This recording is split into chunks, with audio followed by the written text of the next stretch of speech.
The stage lights were blazing. Robin Williams was mid-joke, the audience roaring with laughter. 2,000 people hanging on every word, every gesture, every perfectly timed pause. And then, he stopped. Not for comedic effect. Not for timing. He just stopped. His hand went to his pocket. He pulled out a small piece of paper, carefully folded. The laughter faded into confused murmurs, then into complete silence. What happened next, no one in that theater would ever forget. This is the story of the night Robin Williams dropped the mask. The night comedy became secondary. The night a child's drawing changed everything. It was 1997. Robin Williams was at the peak of his career. Good Will Hunting had just been released, his performance earning him an Academy Award. He was selling out theaters across the country, his stand-up shows a masterclass in controlled chaos. Every night, he would walk on stage and become a hurricane of voices, impressions, energy. The audience came to laugh. They came to escape. And Robin delivered, every single time. But on this particular night, in a mid-sized theater in Chicago, something was different. Before the show, as Robin was preparing backstage, a stage manager approached him with an envelope. "This was left at the box office," she said. "Someone wanted you to have it before the show." Robin took the envelope, expecting the usual fan letter or autograph request. What he found inside was something else entirely. It was a drawing. Crayon on construction paper. Simple, childlike, beautiful. It showed a stick figure with wild hair standing on a stage surrounded by smiling faces. At the bottom, in shaky handwriting, it read, "Thank you for making my brother smile. He doesn't smile much anymore. Love, Sarah, age 8. Robin stared at it for a long moment. The stage manager noticed his expression change. "Are you okay?" she asked. He nodded slowly, carefully folding the drawing and slipping it into his shirt pocket. "Yeah," he said quietly. "I'm okay." But something in his voice suggested otherwise. The show began as it always did. Robin exploded onto the stage with energy, the crowd erupting in applause before he even reached the microphone. He launched into his routine, cycling through characters and voices with the precision of a seasoned performer. The audience was with him completely, laughing, applauding, swept up in the controlled madness that was a Robin Williams performance. But about 40 minutes into the show, something shifted. Robin stopped mid-sentence. The audience, still riding the wave of laughter, slowly quieted down. They thought it was part of the act. It wasn't. He reached into his pocket and pulled out the drawing. He held it for a moment, just looking at it under the stage lights. The audience was completely silent now, confused but captivated. Robin walked slowly to the edge of the stage, closer to the front row. When he finally spoke, his voice was different. Softer. Real. "I need to tell you something," he said. The usual manic energy was gone. This was Robin Williams the person, not Robin Williams the performer. "Before the show tonight, someone gave me this." He held up the drawing so the audience could see it. "It's from an 8-year-old girl named Sarah. She drew this for me because, she says, I made her brother smile. And apparently he doesn't smile much anymore." The theater was so quiet you could hear the hum of the stage lights. Robin looked down at the drawing again, his thumb tracing the edge of the paper. "I've been doing this for a long time," he continued. "Making people laugh. It's what I do. It's what I've always done. And most of the time, I don't think about it too deeply. I just do it. I go on stage, I perform, I leave. But this..." He paused, his voice catching slightly. "This reminds me why it matters."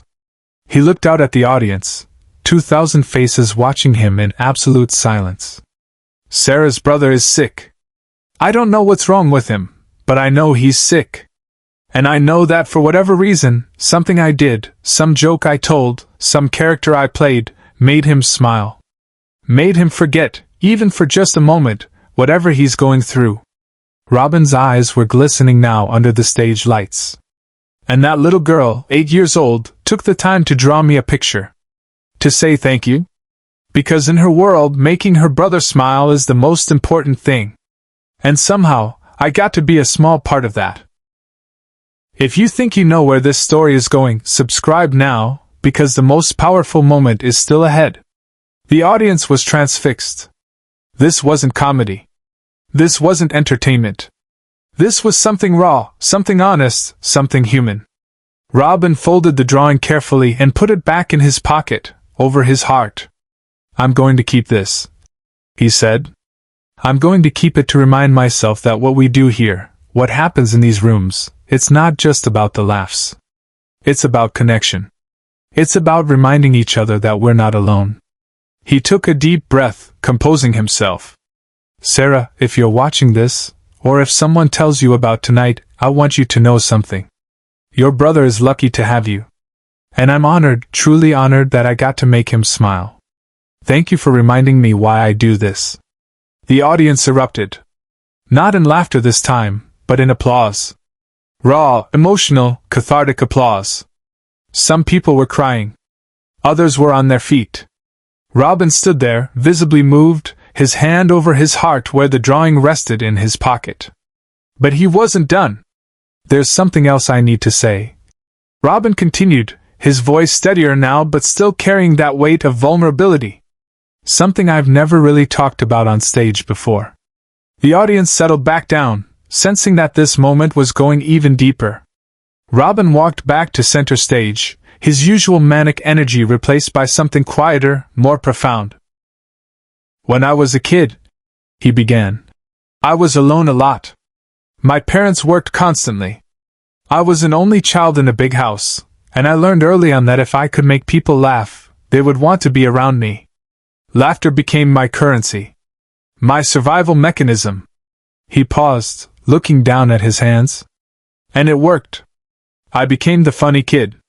The class clown. The guy who could lighten any mood. And eventually, I turned that into a career. But somewhere along the way, I forgot something important.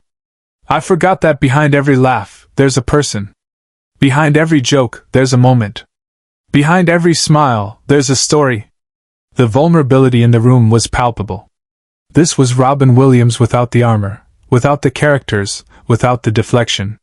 Sarah's drawing reminded me of that.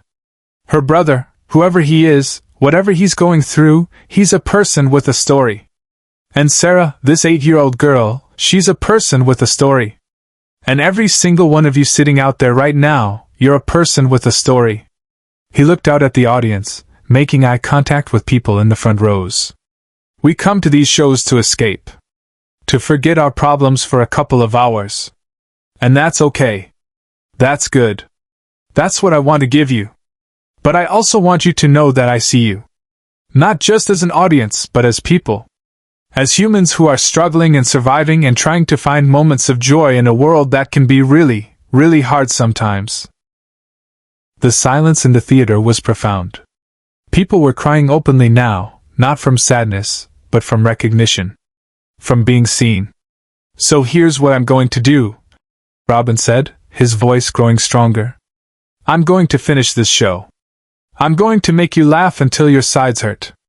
I'm going to do what I came here to do. But I'm going to do it differently now. I'm going to do it with Sarah and her brother in my heart. With all of you in my heart. Because that's what this is really about. Connection. Humanity. Love." He pulled the drawing out one more time, held it up. "This piece of paper, this simple drawing from a child, is worth more than any award, any review, any standing ovation. This is why we're here. This is why any of this matters." He carefully folded it and put it back in his pocket. "Okay," he said, his voice shifting slightly back toward his performance mode, but retaining that new depth. "Now let me make you laugh." And he did. For the next hour, Robin Williams delivered one of the most extraordinary performances of his career. But it was different. The jokes were still there, the impressions, the manic energy. But underneath it all was something new. Something deeper. A recognition of the sacred contract between performer and audience. An acknowledgement of shared humanity. But the story doesn't end there. What happened after the show would reveal the true depth of Robin's transformation that night. After the performance, as the audience filed out and the theater emptied, Robin sat alone in his dressing room. The drawing was on the table in front of him. He stared at it for a long time, then picked up his phone. He called his manager. "I need you to find someone for me," he said. "An 8-year-old girl named Sarah, probably from the Chicago area. She has a brother who's sick. I need to meet them." It took 3 days, but they found her. Sarah Martinez, 8 years old, living in a suburb of Chicago. Her brother Michael was 10. He had been diagnosed with leukemia 6 months earlier. He was in treatment, and the prognosis was uncertain. One of the things that helped him get through the difficult days was watching Robin Williams movies. Mrs. Doubtfire, Aladdin, Good Morning Vietnam.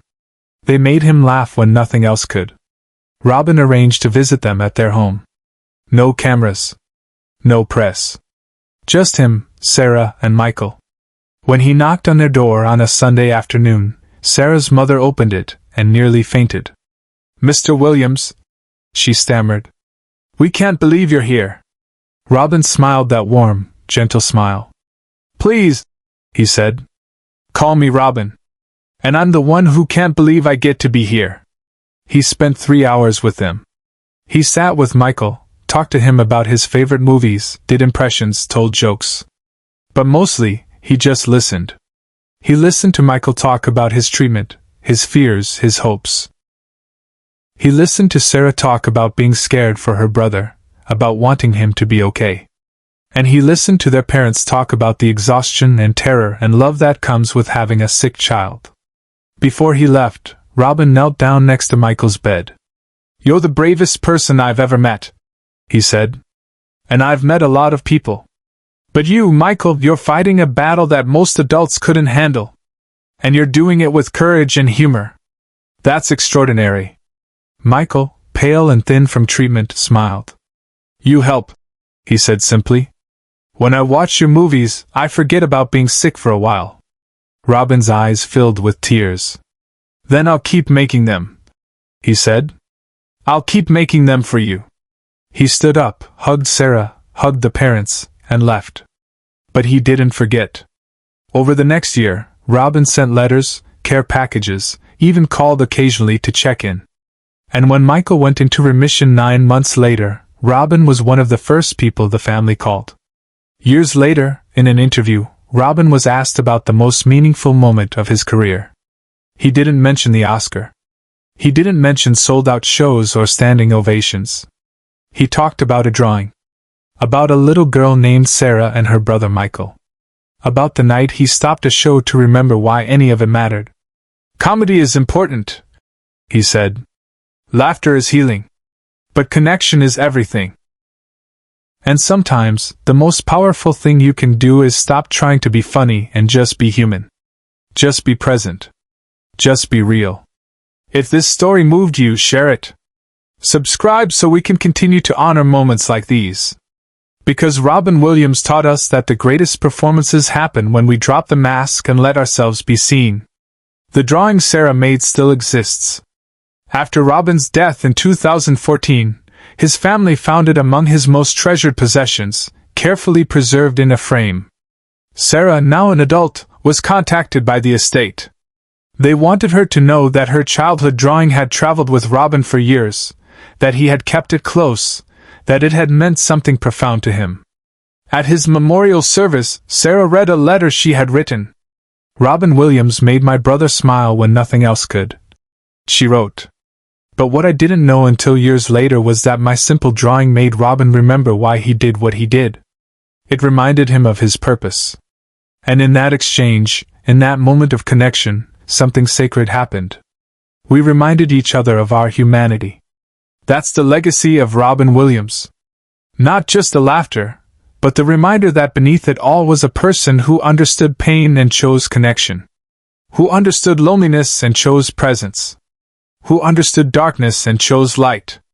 And sometimes, all it takes is a child's drawing to remind us of that truth.